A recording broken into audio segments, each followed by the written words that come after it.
enterprises globally. So AP29 goes by many names. It's known as Midnight Blizzard, Nobelium, or Cozy Bear. It's a Russian premium advanced persistent threat group, which operates under the Foreign Intelligence Service, or SVR. So they're behind some of the most high-profile cyber breaches, including the SolarWinds hack and the DNC breach. And recently, they breached Microsoft's code base and targeted political organizations across Europe and Africa. So in this latest campaign, AP29 employed domain mimicry, which basically sends phishing emails from fake AWS domains, pretending to guide recipients on integrating AWS with Microsoft services. And although AWS was not targeted, the fake domains made the emails look credible. Their true objective was embedded in the malicious RDP, or remote desktop protocol files, which were attached to the emails. And when opened, these RDP files created an outgoing connection to APT29 servers, which gave the attackers an immediate remote access and control over critical resources like storage, network connections, and more. So one distinct aspect of this campaign is its broad targeting strategy. Rather than focusing on specific targets, APT29 casted a wide net, which hit a wide range of geopolitical and corporate entities across Ukraine, Europe, and beyond. Satnam and Narang and Tenable noted that this broad targeting differs from their usual approach and might indicate broader intelligence goals. So in summary, APT29's latest attack shows an evolution in their methods, underscoring the importance of vigilance and robust security measures to counter this persistent threat. Thank you, guys.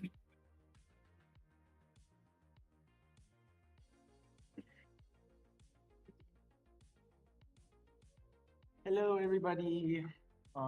Today I'll be talking about Game Freak hack that happened. I'm sure everybody knows Game Freak. They all play Pokemon when you're a kid. You see that little logo pop up when you play the game for the first time. Anyway, so I was really surprised when I heard about this, but it actually comes down to like a super small thing that you should never, ever, ever do. And it ended up leaking 1.5 terabytes of information from the Game Freak server. So, whoops, sorry about that.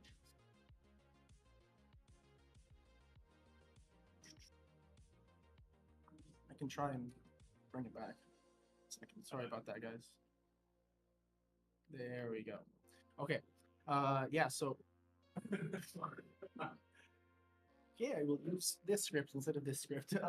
Yeah, so basically there was an open server. Sorry, let me just get back into it here. I'll put the script here so it'll be better.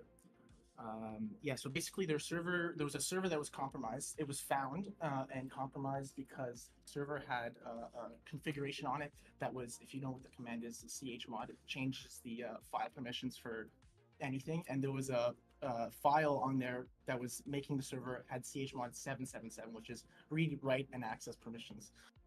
So basically anybody who discovered the server had unrestricted access to the entire server and all the content on it. There was like no login or anything like that. You could just download whatever you wanted all the time. So included in the leak was a bunch of Pokemon games, the leaked Nintendo Switch 2, including the code name and the specs on it. I believe I have the specs here. The specs were 8-inch LCD screen, and a new NVIDIA chip, 12 gigabytes of RAM, and backwards compatibility features to the old Switch games, which is huge. And then they also leaked unreleased Pokemon games, beta designs for Pokemon games that have already been out for like 20 years, new limited, I think for the new generation, like Gaia 10, which is like the stuff that's not even out yet. And then also employee information, which was definitely not good. It was not just normal employee information. It was stuff like names, addresses, payment info, personal email addresses, work email addresses, pretty much everything on your employee. And it also accounted for employees that had left the company, so had previously employed. So even if you had left Game Freak, your data was still leaked. And it was also people who contracted with them, so anybody who had contract work. So basically all Game Freak aliases and information was leaked.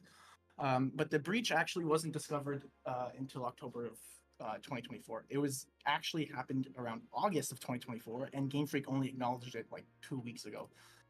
And as soon as they acknowledged it, they started putting out a bunch of like how to say, like recovery techniques and stuff like that. So they reached out to the employees, everybody that was affected. They made sure it was very thorough and how to, protect yourself. And then they started training their employees to use like MFA stuff and more, security stuff, and not leaving files like changemod 777 on a server that allows you to do anything you want. And yeah, I mean, that was pretty much it. But they fixed the server, they fixed everything. It's not, compromised anymore. But I just wanted to share that with you guys. I mean, this one was 1.5 terabytes of data. That's why it's called TerraLeak. But I think in 2020, if you guys remember, there was a Nintendo leak, and that one was called GigaLeak because it was 3 gigabytes of data. So this one is obviously a lot more, and it's from Game Freak, like the Pokemon developer. So I'm surprised that everything was on there and that got leaked. But yeah, definitely try not to leave your permissions at 777. So that's it for me. Thanks, guys. Thank you. All right. Oh, that's my wallet here. Alrighty, guys. I have a question for you all, actually. Simple one. How many of you guys use the same password and the same username on multiple sites? Just raise your hand. Okay, so more than 0. So not good. Come on in. It's all good. So not a good start. For those accounts that you are using the same credentials. Yeah. Oh, good. Even better. So for those of you that are doing that, how many of you have MFA enabled for those accounts? Okay, so not everybody. All right. Okay, so I would like to introduce you guys to the CRA. I'm sure you guys have heard of it as Canadians. Not really so much I'll try to elaborate, but not really so much the fault of the CRA in this situation, but those of you that you like to reuse credentials. And then there's some finger blaming, pointing as well. So basically, long story short, how the story goes is that a couple of months ago, the CRA was breached. Not very complicated breach. I don't know if you can really see in the little picture I put here of what they did, but they essentially, all the hackers did was just just password stuff. I think that's what it's called, password spray. Just from leaked credentials that were found online for people that are using the same logins for multiple things. So really nothing crazy. They just logged in. These accounts didn't have any MFA set up. They were able to go in, and essentially what the hackers did is they requested refunds or tax refunds on behalf of the individual that was about to file their taxes, but just put the direct deposit info to the place where they wanted the money to go. So they actually were able to go in and steal around $6.6 million.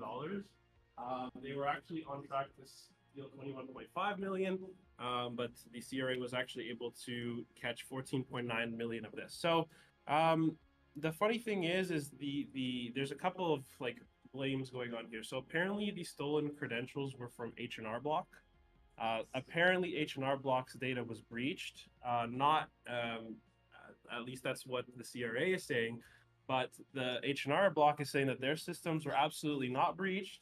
There was nothing that was stolen, and they're suggesting that all the information was stolen from dark web, and that the information that got leaked a different way. So at this point, nobody's taking credibility for anything, and they're blaming you guys. So I guess a nice suggestion would be, just like many of the other stories that we've heard today, MFA, if you don't have it, you're sleeping.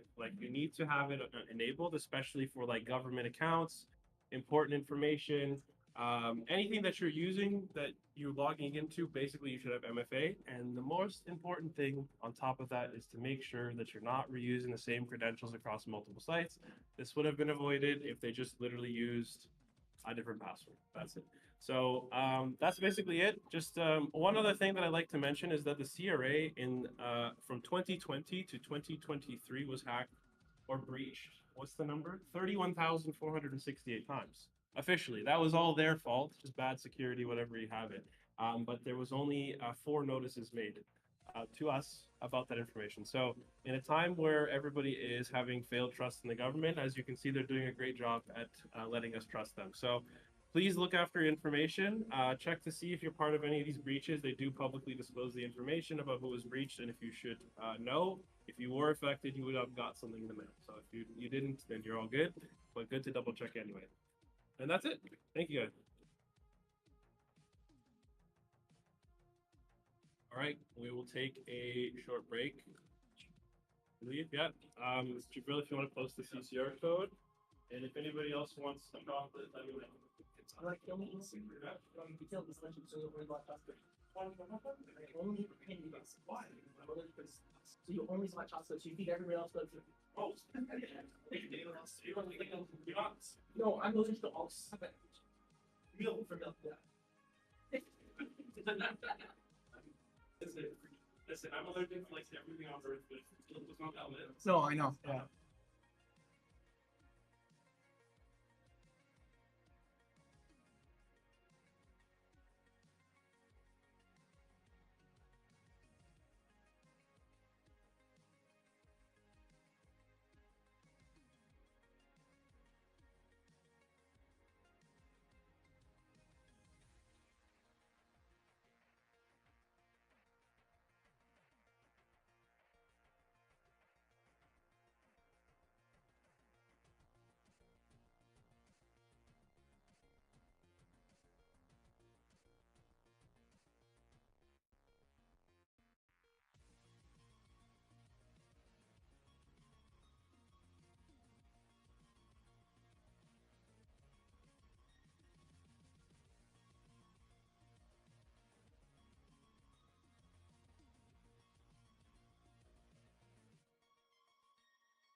over. Oh,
now we need to. Oh, okay.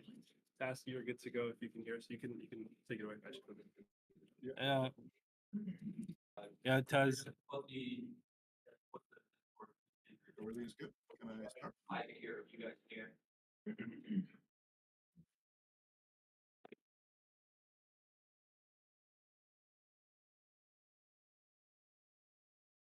Can you guys hear me? Well,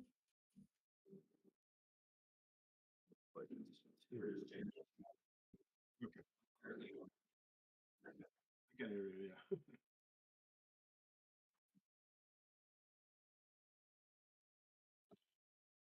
Yeah. Yeah, check 1, 2, 3. No, He's muted. he's No, go back there. he's not No. muted anymore now.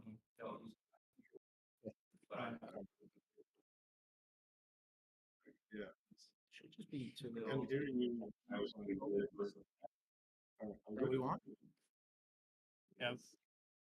I don't know. Can we? 1, 2, 3. Taz, are you there? Yeah, I'm here. Can you hear Yeah, me? we can hear. Okay, let me raise his Yeah, volume. you can put his That's all it volume. is. That's all it is. Okay, try now speaking. Check 1, 2, 3. All right, we're gonna hand it over to Taz for his presentation. CTI, a threat intel story.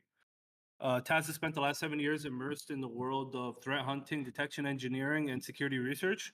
Currently, he's making waves at Microsoft, specializing in cloud security research.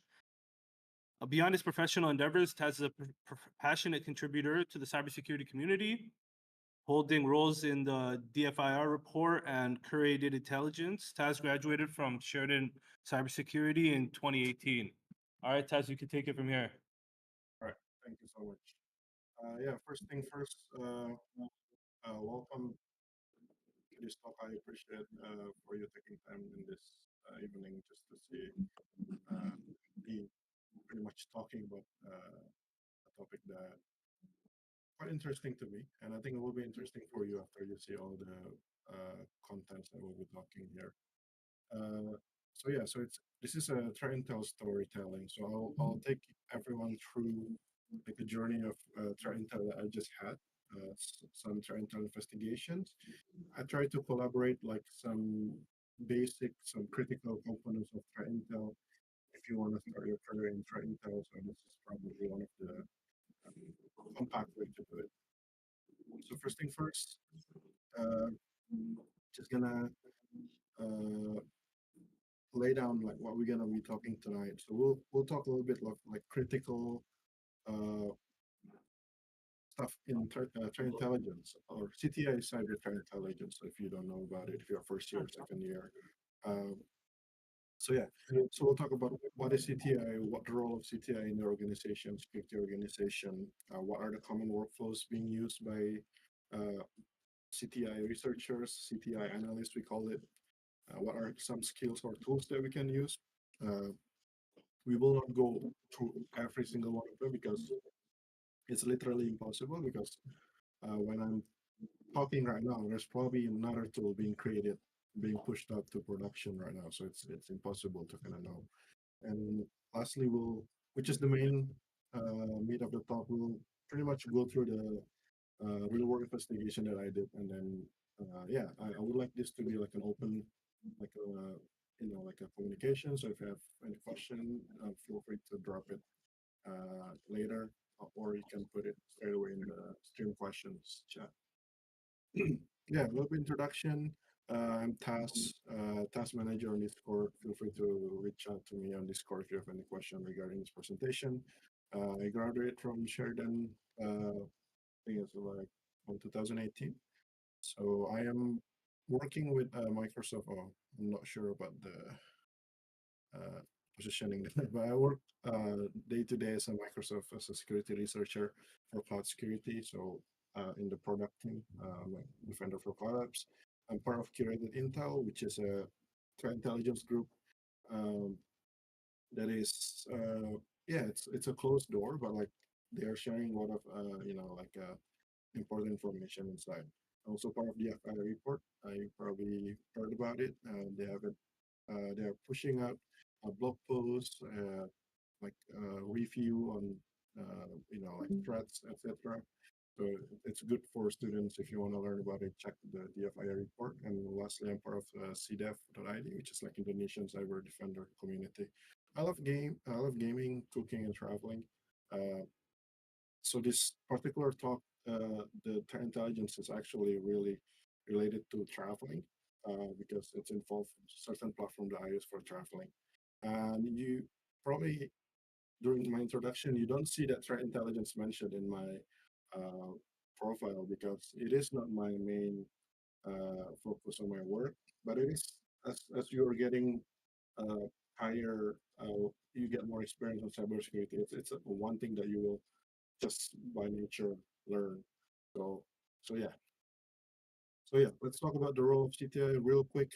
Uh, where does CTI sits? So there's in cybersecurity organization in your corporation where you're working on during call or like your day-to-day job in the future.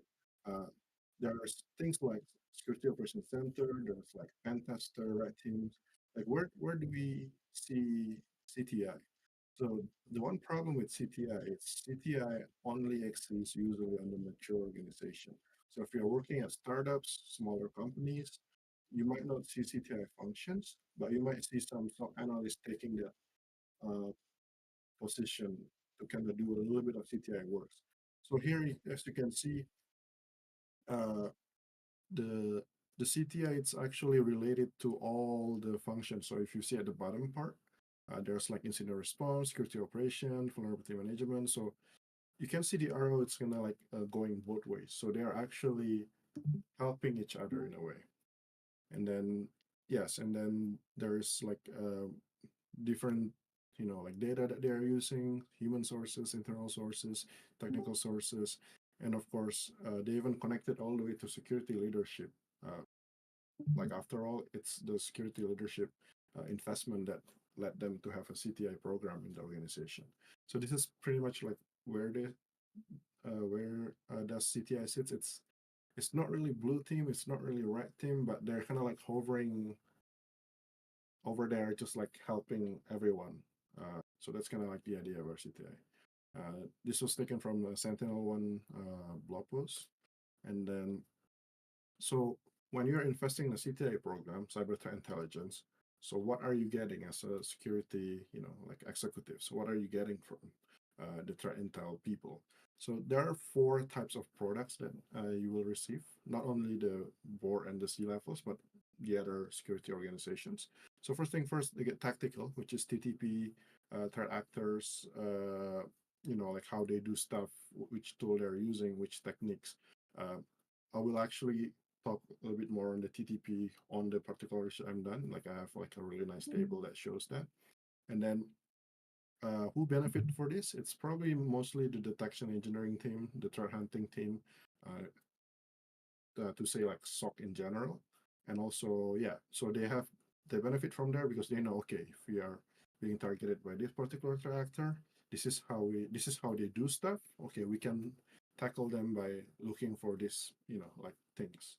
And then technical is more like related to like what is the evidence that they left. So evidence in this case often referred as IOC, which is indicator of compromise. So what are the indicators when a compromise happen? So for example, we were talking about APT28, one of the bear from Russia, which is I think tied to government, like Russian government or like SVR or KGB along that line. Uh, so how do we know that they are actually tied to SVR, etc.? Because the IOC was pointing to the IP address being actively used by for example, the SVR operators. So this is important for us to again to build detection, to hunt, and for example, for incident response. For example, we know a C2 server, it's command and control server, so where the attacker is sending all the commands, where they're sending the exfiltration stuff back. So if we know, like during incident response, there's an IP address talking to one machine. If we look for the IP address in our network, any other machine that talking to that IP address is probably compromised. So that's the way how to use the IOC in terms of the technical product type. And then there's like operational product type. So this is more like nature, motive, timing, like how an attack is being carried. This is just more like higher levels compared to the other two. So this is like, for example, during election, you probably see something from, I don't know, like Russia, from China. They're trying to, uh, do something with the election to sway some votes, etc. It's probably things like disinformation and such. It's probably something that will be interesting on the operational level. And on the strategic level, this is just for your bosses, your C level, your board. Like, what are the trends? What tools do we need to invest? Are we seeing more of threat actors from certain area? How do we kind of like invest our money to? So that's kind of like the idea of the four product types of threat intelligence. And then we're gonna talk a little bit about common workflows.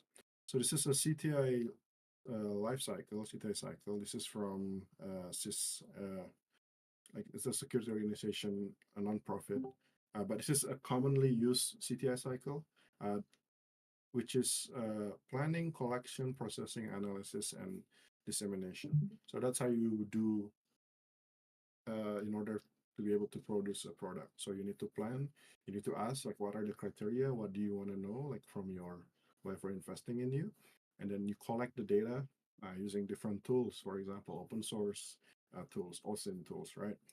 You can pay for services like Recorded Future.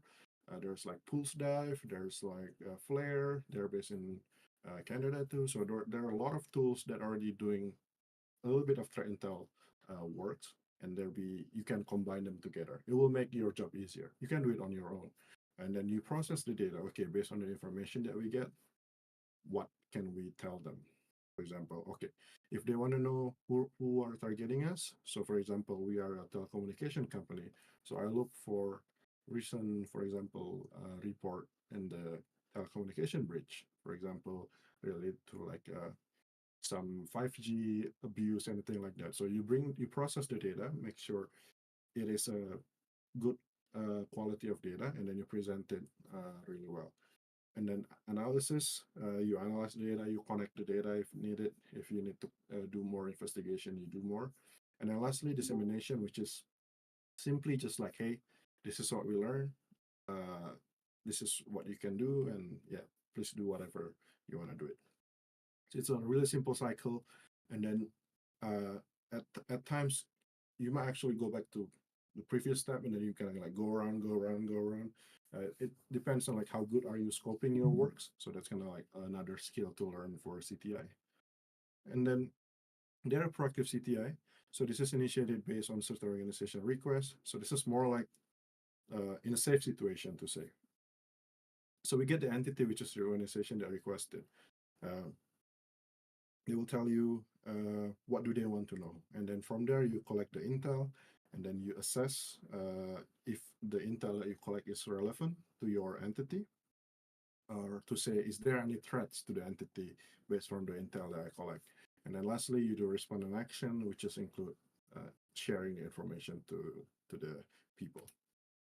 And then we get reactive CTI. So this is when things already gone bad. So there's incidents, something happened, and then from there you kind of like look around. Okay, for example, okay, somebody get phish, and then they start sending random emails. So okay, what can I do? What can I collect from there? Okay, I can collect the IP address of the phisher, the email address sending the initial phish, etc. And then you connect the IOC, you go to the dark web, you see, oh, if there's any phishing framework that is using this style, is there any fishlets or like phishing kits that are being used, and then you can kind of assess them together, and then from there you create your response and action. For example, oh, this is how you detect this particular fishlets. This is the tools itself. This is the code.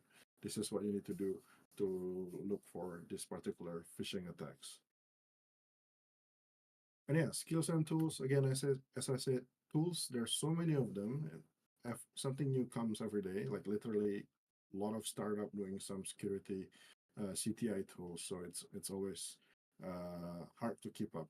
But you just need some that is gonna help you most of the times. So for example, OSINT tools. There's a lot of OSINT tools. There are two lists that I'm sharing: the Awesome Threat Intelligence open source, Awesome Threat Intelligence in GitHub, and open source tools for CTI by Bushido Tokens from Curated Intel, also on GitHub. So if you click those links, presentation deck will be shared later. There's like a QR code where you can download the file. And of course, there are things like Twitters or X. This is more like vulnerability. If there's any red team research that you can collect, if there's any new tools released by red teamers or like security researchers, or like if somebody get breached on the other companies, you want to know. And probably the best way to do it, the fastest way is from Twitter or X.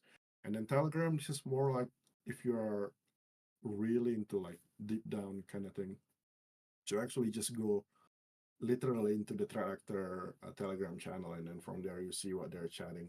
Uh, there are So there's Telegram, but there's also like some security forum, like Breach Forum. There's a bunch of them. So like CTI is not like one guy doing everything. So some company will have CTI just looking for like what threats against their company. Some company are focused, for example, collecting the data from those Telegram, and they sell those data as a product. And then yeah, so it's every company has different style of doing CTI. So it depends where you're gonna end up working. You have to follow what they're doing. And then when you're doing Telegram or like deep dive into the Breach Forum, make sure you apply good operational security measures. Uh, you can click the link later. And then we have three frameworks that's commonly used. There are more, of course. The diamond models, it's actually the best way to tell the customers or like the victim usually, like what happening during their intrusion, for example. So what are the attacker capabilities on the left? What are the adversaries? So this is more like connecting them to, for example, to Russia, to China, to North Korea. Like, and then you later in the report explain why you connected to them. And then infrastructure, for example, which C2 server, which email address being used, which OAuth application being compromised. And then lastly, you get the victim, which is usually your customer or like which industry being targeted. We get cyber kill chain, pretty straightforward. This is pretty much like something that will happen all the time when an attacker attacking someone. So, for example, if they're phishing an email, very likely they will recon first. They need to know if the email address exists. They weaponize. They create the phishing contents. They deliver it. They send the phishing emails. They exploit it. For example, they use the stolen credentials. They might not install something. Command and control also might not happen all the time in this modern day, but when they're targeting the host base, it will happen most of the time because they need to, for example, pull some other tools or they're sending information back. For example, during exfiltration during ransomware, they will need to send those exfiltrated data somewhere else. For example, the breach that happened in the Pokemon subsidiary, they need to send the terabytes of data somewhere else. They're not gonna get it if it just stays inside, right? And then there's action and objective. For example, they'll ask for money. They'll just like release it for fun, I guess. And then yeah. So my third attack, the last one, it's kind of similar to cybercriminals, but it's more like broad and more. There's more depth to it. It actually explains like which each TTP. TTP is technique, tactics, and procedures. So I will tell, uh, for example, recon. What are recon methodology? For example, port scanning. Just go to like what do you call it? Like yeah, different sites, etc. So and then they will talk each one of them more deeper. So you can check it on the link later. Uh, yeah, and then we'll go to the investigation that I'm doing. Eventually, I know this is called Telekopye phishing platform. Uh, when I started, I don't know. When I started, uh, so we'll go the reactive way. So the reactive present, sorry, the reactive methodology. So yeah. So the threats, triage, collect IOCs, assess, and do response. So we will do that with my particular investigation. So the threat itself. So as I mentioned, traveling. I love traveling. I was actually booking a trip to Japan um, using Booking.com. So it's a known, like a application where you can book multiple hotels, different countries, which I really love the functions. Like I can book from anywhere in the world, use my credit card here in Canada. No need to call the hotels, no need to message them. Um, yeah, that's great. So I booked that hotel, and then I received this email. Sorry, this message from the official chat. So when you open your Booking.com, there's literally like a chat functions on the top right, and then you click it, you'll find this. So so when I see this, I'm like actually like feel safe, but a little bit confused. Why? Because they ask for your credit card information, for example, because uh, it's a bit rare this happened to me. This is actually the first time it happened to me. So a little bit, like confused. So what I do, like what normal people do, right? They clicked it. I actually clicked it. It opened on my mobile phone, and then yeah, and then it actually opened to legitimate, not sorry, legitimate, to a fake Booking.com page that looks almost legitimate. It's even more scary because it has all the information of my booking uh, in it. For example, uh, they have the correct check-in, check-out dates. They have my hotel name that I'm booking, the hotel address, the hotel image, the price almost similar, and then they have my first name, last name populated already in the field in the middle there. And then, of course, they also have the reservation ID from the chat. So it's like I'm a little bit confused, and of course, I ask, "Is this a fish?" And then I move to the next pages and I check the URL. Like the reality kicks into me, like, oh, there's like some typo over there. I don't, yeah. So I'm pretty sure this is a fish. It is indeed a fish. So this happens not only once, not twice, but 5 times already, like between today and before, maybe even more. I don't even take count anymore. So it happened. It happened on the hotels that I booked in, for example, Germany, France, Japan, Indonesia. So this is like all over the world. Like like literally 5 different hotels are being controlled by a fisher because the official chat you can only send a message from the hotel if you are the hotel themselves, aka you need to know the credentials to log into the hotel management side of things. So yeah, so 5 hotels, 4 different countries is kind of like crazy. If it's only one hotel, right, might be acceptable. So there are two thoughts come to my mind. Like, is it calm, the platform itself, the application itself, it's compromised as a whole, or the merchants, which is the hotel, are compromised. So yeah, so I look more into it. Apparently, it's been ongoing for like few months. So those hotels are actually a victim of info stealer. So if you don't know about info stealer, it's a malware that pretty much when you install it, it's just steal all your credentials. So things like your password, your token, your keys, your safe password on KeyPass or anything like that if you have it offline. So so they get infected by that.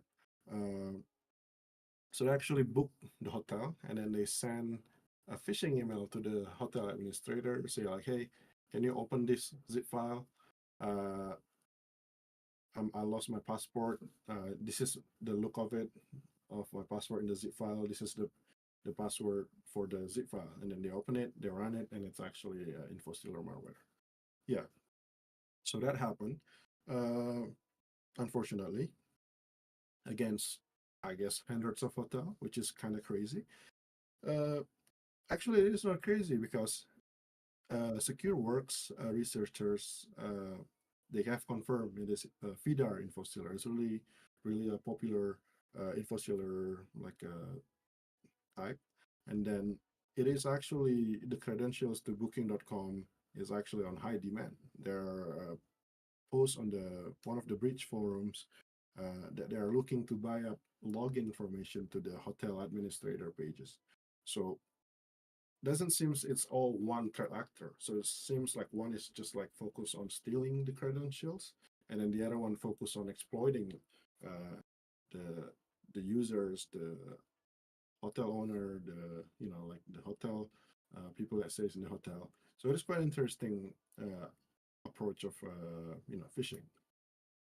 And then let's triage the artifact. So what do we have? What do we have in my hand? First thing first, when I just working on that.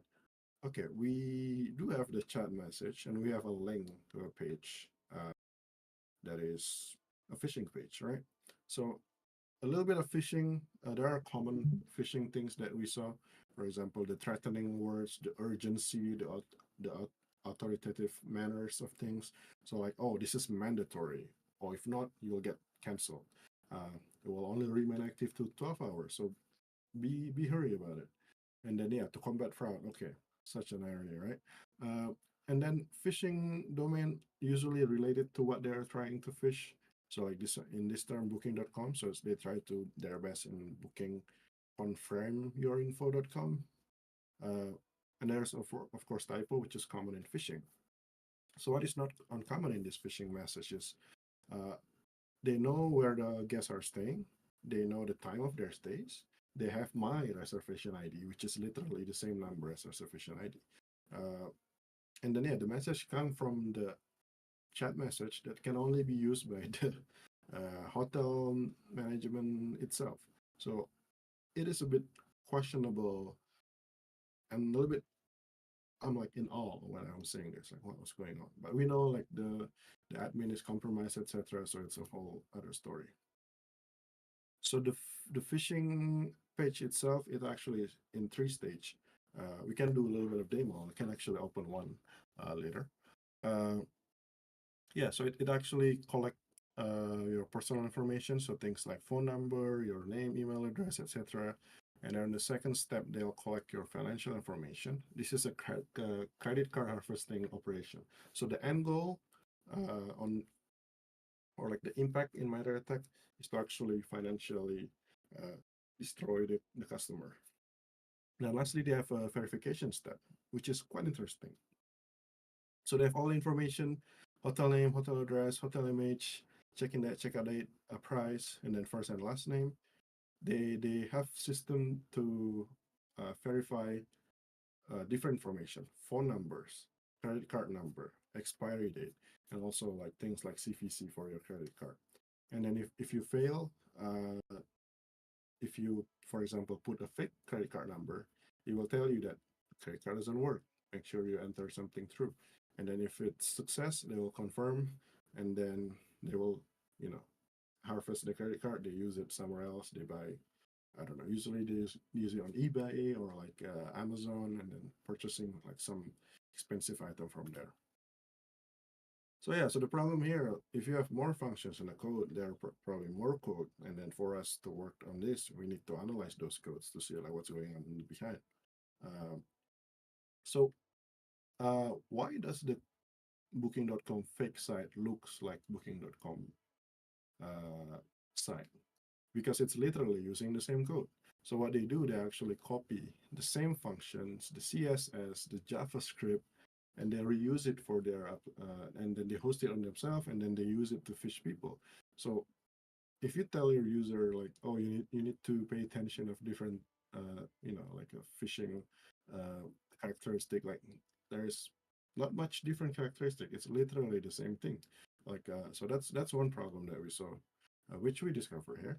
Um, of course, if they just use the same thing, they're just literally making Booking.com to, so it's not good. So they need to have some custom HTML to collect the data, for example, the phone number, etc., to redirect the information to their own server. And then the next one also they have user scenarios, as I mentioned. So this is like a really, really great system. Uh, and I think it's focused more on European banking system. So for example, if you use MFA on your phone, uh, instead of saying, oh, use other banks, no, they say like we send MFA to your phone number, or like what's the MFA code application, and then the user will just like, oh yeah, this is the MFA code, and then they just send it back uh, using the, for example, chat functionality, or maybe they even have another page to collect the SMS code, the application code, etc. Sometimes if you don't have enough money, they will tell you that your bank is not, you don't have enough money in your bank. If there's transaction limit, they actually tell you how to remove your limit. Okay, call your representative, ask them to increase or remove the limit. There's 3D secure authentication, which is really specific to the European. So it's like a second method of verification. So yeah, so there's a lot of scenario that they already know that it might happen. So the easiest probably just like, okay, no MFA, everything fine, they just get the money out. So yeah, so everything is actually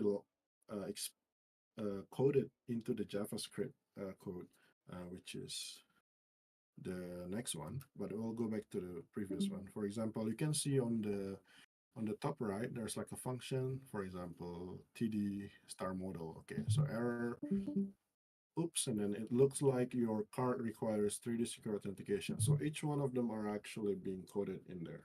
So it's really interesting to see that how deep that this can go. And they get custom JavaScript. I'm sorry for the blurry image. Yeah, so those things that are highlighted are custom JavaScript that doesn't exist in the booking.com page. So for example, the submit.js and the blur input.js.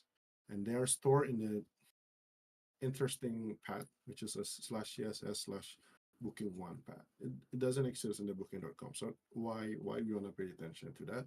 Because this is attacker control code. So we need to kind of like look into it more. So the screenshot was taken from urlscan.io. So this is a powerful tool. I'll do a little bit of demo after. Uh, yeah, and then from there, using the urlscan.io, I want to see if there's anything more out there. So there are different ways of pivoting. This is some of them, and this is specifically for phishing, web page related, website related. So you can hunt for HTML classes or HTML ID names in Firestore content filter. You can hunt HTTP components, so script, CSS, image, media files, videos, sound, using urlscan.io. So we are talking about tools now. So if I investigate malware in the endpoint, these tools are pretty much useless. So you need to know like where you're investigating stuff, and pretty much how do you need to know your tools. You can check the links on GitHub that I provided earlier, and then you can actually compare the size of files. Because for example, if I'm phishing multiple people, the website will look the same. I will just change, for example, just the name of me, right? I'll put the name, hey, dear task, this is blah blah blah. So it's only like several characters. It will not affect the size by much. And then yeah, and then we compare it the IP serving the files. So in this case, what I learned, the IP is being used actually CDN, which is like content delivery networks of Cloudflare. So not great. I I can even show you later like why is it even worse that they're sitting on Cloudflare. Yeah, so for example, if you want to play around with URL scan, you can use this query. I would say just disregard this part because it's old data, so you might want to use the whole part in the front. Uh, yeah, let's do some demo, right? So I literally just copy and paste the thing. This is the URL scanner.io. I'm not even logging in, so it's always good to know. Um, so yeah, so this is 41 minutes ago. Somebody, uh, the phishing still ongoing. Uh, so if we open this one, for example, so it can tell you. Uh, so this particular phishing, if you see, uh, it's not booking.com. It's something else. It is something else. The whole Telekopye platform is able to mimic a lot of websites. That's the ugly sides of it, actually. So here you see so many similarities. So you see, for example, the email address they know, the country. This is even crazy. The address of the person, all the way to your postal code, and then they know what they are, like buying. Okay, what is it? Oh, Christmas melody tree. Oh, poor guy, just want to buy a Christmas tree and got fish. Uh, Marble Night City, yeah, stuff. And then they have this chat function too. Why? Because it's part of the Telekopye platform. I will chat a little bit more about it. So yeah, that's all good. So these are actually legitimate uh, or legitimate malicious side. So I would say this is like just malicious. And again, Cloudflare, not great.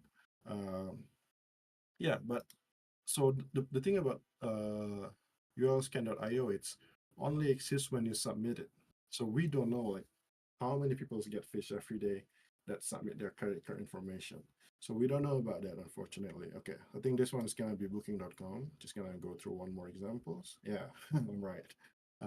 Yeah, same thing. Price, the hotel, the pictures, address, and then again the support, and then they get the price and everything correct. Yeah, again Cloudflare, not great. Yes, so that's kind of like how to do the pivot using urlscan.io. We can go a little bit deeper. So go to HTTPS. So this is the page that I'm showing you earlier. Uh, so they actually pull the image, for example, from I think it's from the legitimate website. So they actually go to the website and look for that. But all these things have, for example, similarities. So again, the folder book/booking.com.1, and then the blur input. This is new, submit new 8.js. So, but I don't think this will be accessed in the normal booking.com. So I'll click that. And then you see all of the other stuff around it. This is a bit older, 6 days, because yeah. So if we go back, there's literally tons of them, and this is not all of them. So we got 1,500 results, and this is only the one that's being submitted. If it's your grandma, like I don't think, oh, she will like, oh, this is phishing. I'll go to like urlscan.io. They will not do that for sure. So yeah, so let's move forward a little bit. Yeah. Oh, sorry.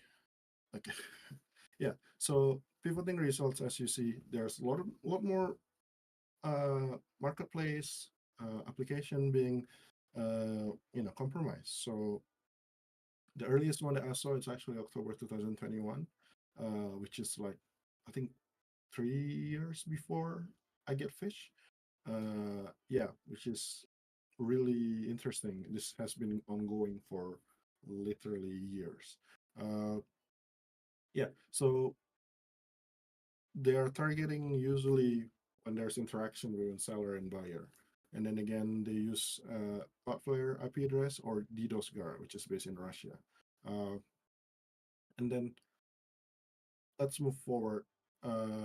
or and then I just want to expand a little bit, like what are platform being targeted. For example, Airbnb is being targeted. There's Agoda also. There's OLX. There's I think like the Royal Post, like bunch of postal services around Europe, and they are also active in Australia, which is being reported by like their like a security director or something like that.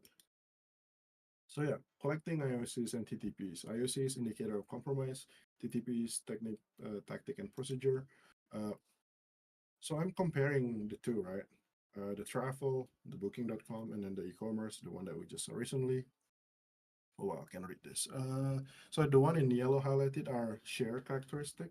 So I just use the common term characteristic here for the TTPs. It's easier to use it. So initial access, they use both phishing method. One of them is using chat room on the booking.com, for example, and the other one actually using email. And they try to use email shortening to avoid detection. The IP address. So this is back to the IOC, right? Okay, they're using Cloudflare, they're using DDoS Guard, both of them. The target is a little bit different. The travel, they technically target seller and buyer, but they're more targeting buyer for their credit card. Uh, and then merchant compromise, it's info stealer. We don't know about the buyer. Like when you're selling something on OLX, the buyer, how did they compromise them? We don't really know, unfortunately. Phishing page, same style. They are using almost the same legitimate components with the real one. Phishing page verification, yes. Working chat support, yes. I actually talked to some people asking help. Hey, how do I get my credit card information to you? Yeah, the actual reply and such. The TLS certificate issuer, so like which certificate are being used for the phishing websites. They use pretty much the same issuer, R3, E1, GTS, CA1P5. That's complicated stuff.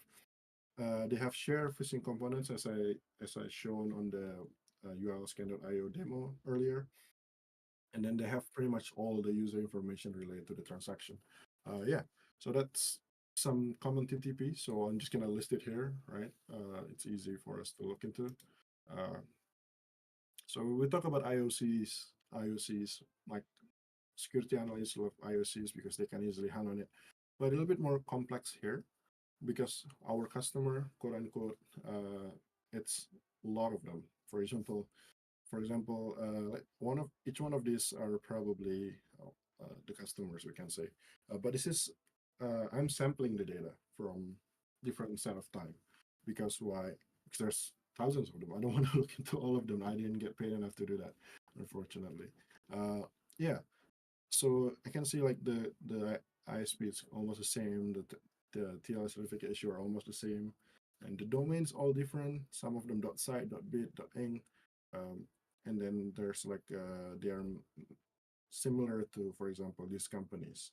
Uh, yeah, I posted this on my what do you call it, GitHub. So the list of at least the old one is already there, but we are still seeing more and more new domains. So I think this is probably up to Cloudflare, like what's the best way for them to detect if the page is gonna be used for the phishing, right?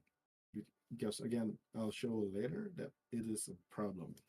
Uh, so another step, assess.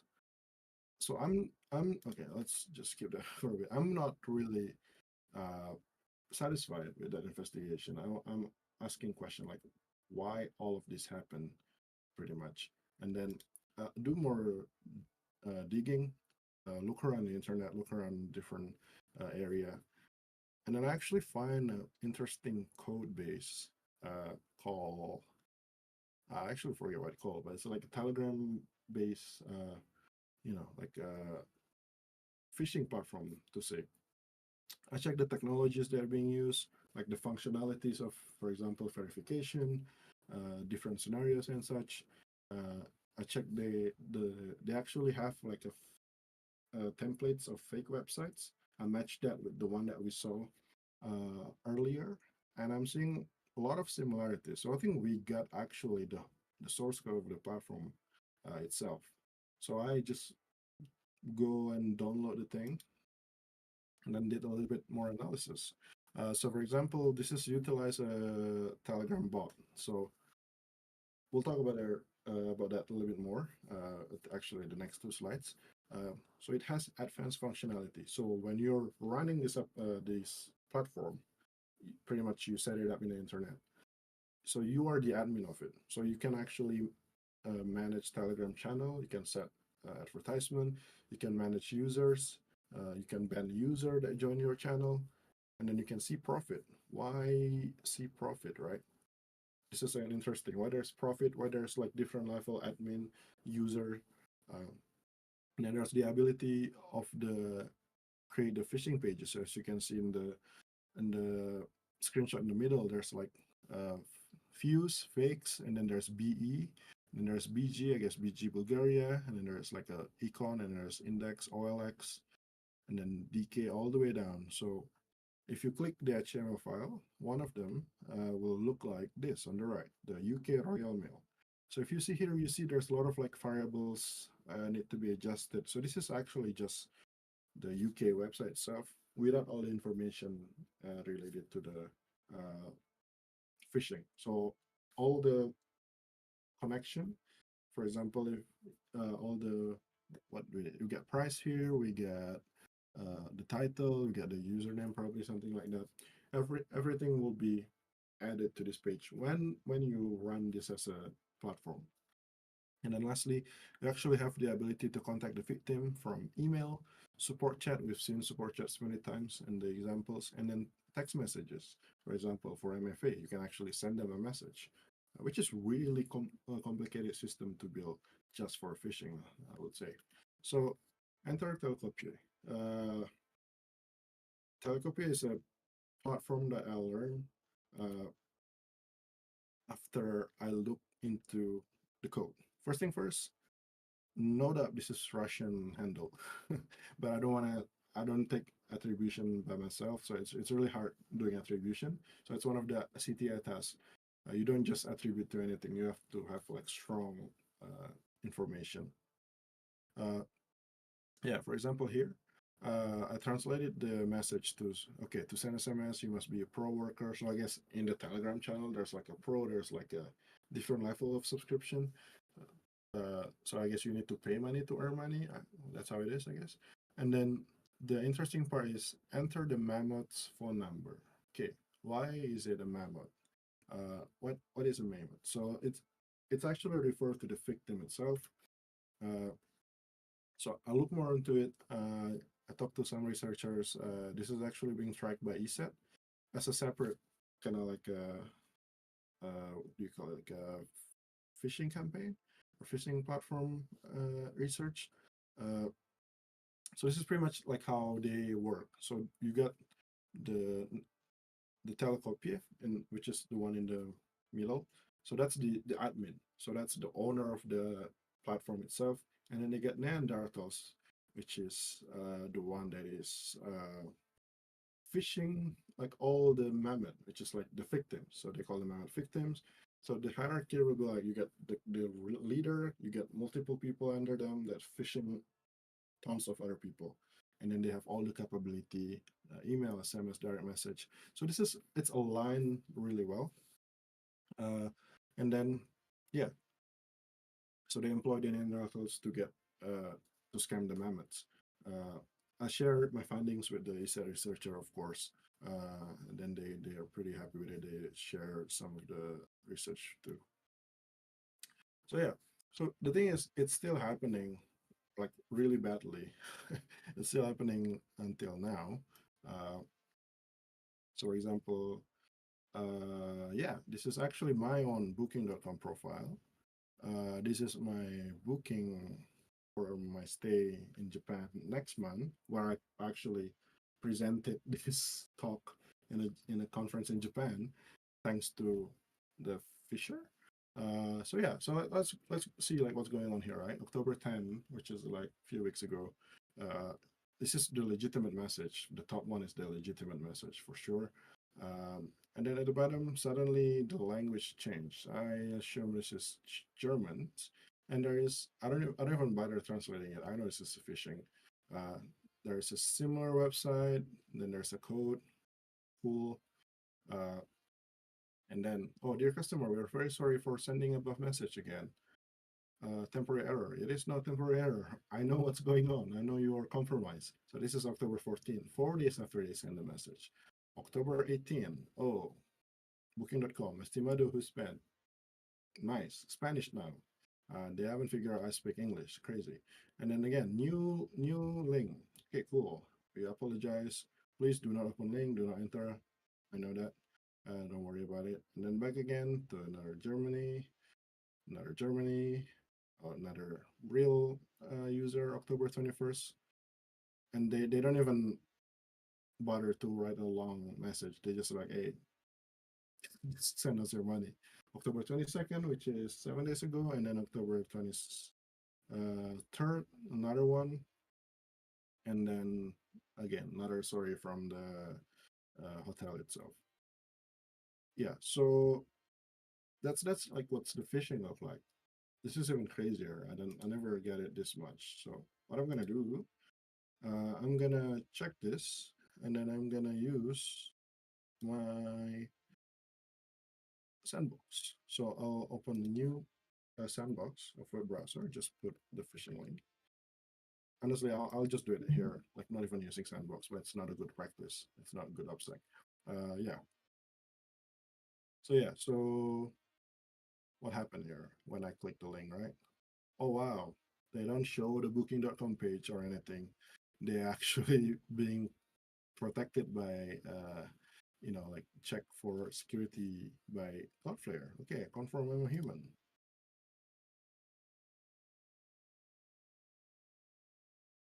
So yeah, so oh yes, I'm a human. And then I need to put all of this information for them to get my credit card information. So yeah, can I do inspect? I think that'll be interesting. Inspect sources. Hey, this is a familiar folder. CSS booking one. And then, oh, it's not much information here, but they get submit new 8GS. I got Bulgarian food classic. Oh, there's some Russian again I saw here. Yeah, this is interesting. So this is 100% phishing page. You know what? I want to do a little bit of pivoting, right? Then okay, let's. Oh, sorry. Okay.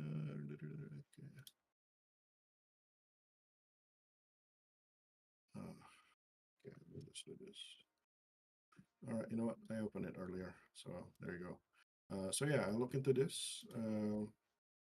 They're all protected by Cloudflare. HTTPS, because it's protected by Cloudflare, you won't see all the JavaScript stuff until you pass the check. But this thing is interesting. Normal.html doesn't look that normal. If I click normal.html, file name, the component itself, okay, what is this? Booking holiday shop. Let's see what it is. Oh, it's another stuff. Let's see the one with the code. For example, maybe this one, right? Let's copy them. Then open up on our page. Okay, well, how do I close? Oh, the browsing. Okay, I'm interested because it says it's admin panel. It might be the phishing for the admins. Just a little bit. Yes, I'm a human.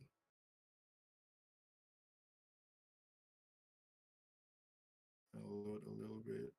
Ooh, this is actually the phishing page for the admin. Wow. You got me.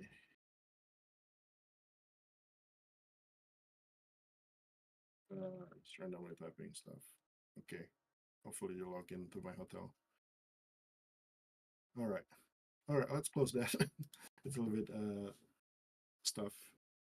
And then yeah, so the bigger picture, what's going on here, right? I created this nicely done image just to show like what's going on like in the highest level. So we get an access broker on the right. So what they do is they steal uh, credentials from the hotel, from the seller, and then they sell that to the Telekopye admin. And the Telekopye admin, using the Neanderthals, they fish users for their credit cards, the mammoths. So that's kind of like the bigger picture of everything. Yeah. And then response and action. This is back to the CTI cycle again. Uh, so yeah, I actually reported the repo, malicious repo, Telekopye repository, um, and it's no longer exists. I have the code itself. If anyone interested, want to see, want to poke around, for sure I can share it. I will need to report the new, what do you call it, the Cloudflare one, because I just learned about it today. I was like, oh, maybe I'll check the phishing link that I get sent to, and then oh, it's a Cloudflare protection right away, which is crazy to me. And then share and collaborate. Uh, so yeah, this is kind of crazy. So this talk actually, they try to fish me on the travel sites. It's actually helped me travel a bit because my presentation in Japan is being paid by the conference.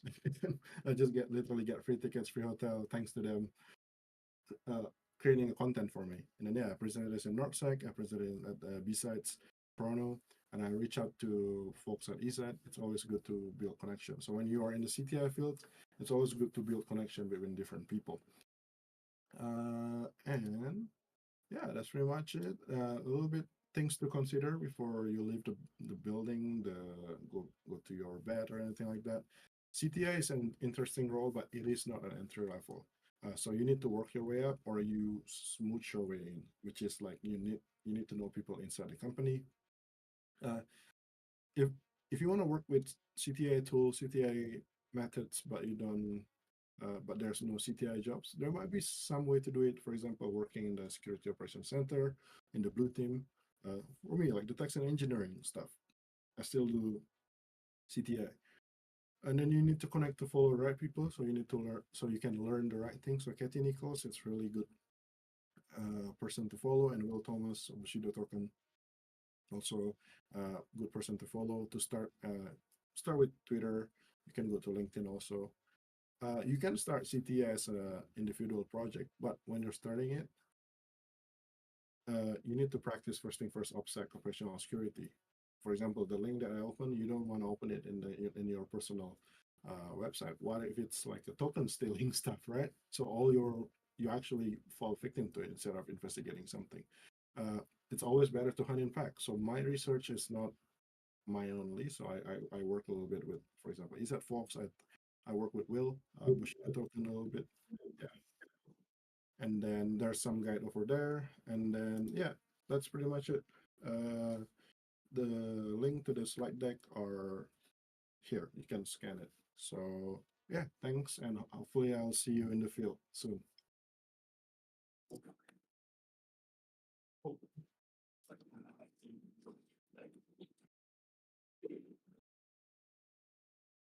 Where is Everything. It might be. Yeah. there we Any go. questions?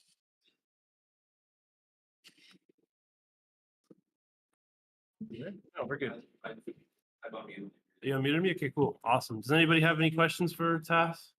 Is there anything in stream questions or anything anybody wants to ask? Yeah, I have a question. Yeah.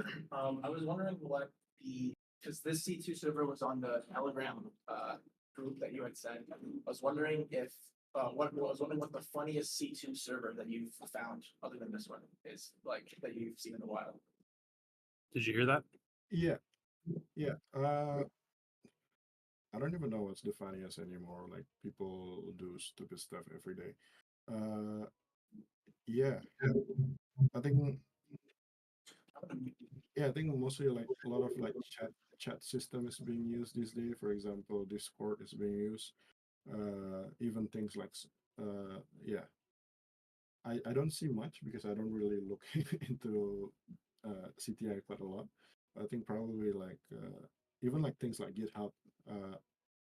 it's not the funniest, but it's the most hard to detect because, for example, if you're working in the coding company, right? You're building application. Of course, you will use GitHub or like the other tools.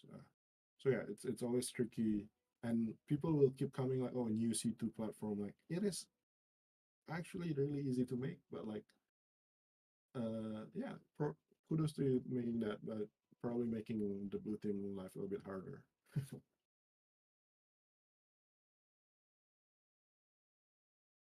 Thanks, man. Appreciate that. Anybody else have any questions, or everybody's okay? Awesome. Cool. Thank you so much, Tass. Really appreciate your time, and that was an awesome presentation. I can't wait to have you back another time, but I hope that travels from now on and don't get fished on booking.com. So that would be nice. Thank you so much. Okay. All right, guys. So thank you so much for coming out. That's the end of the session for today. So thank you. I appreciate it.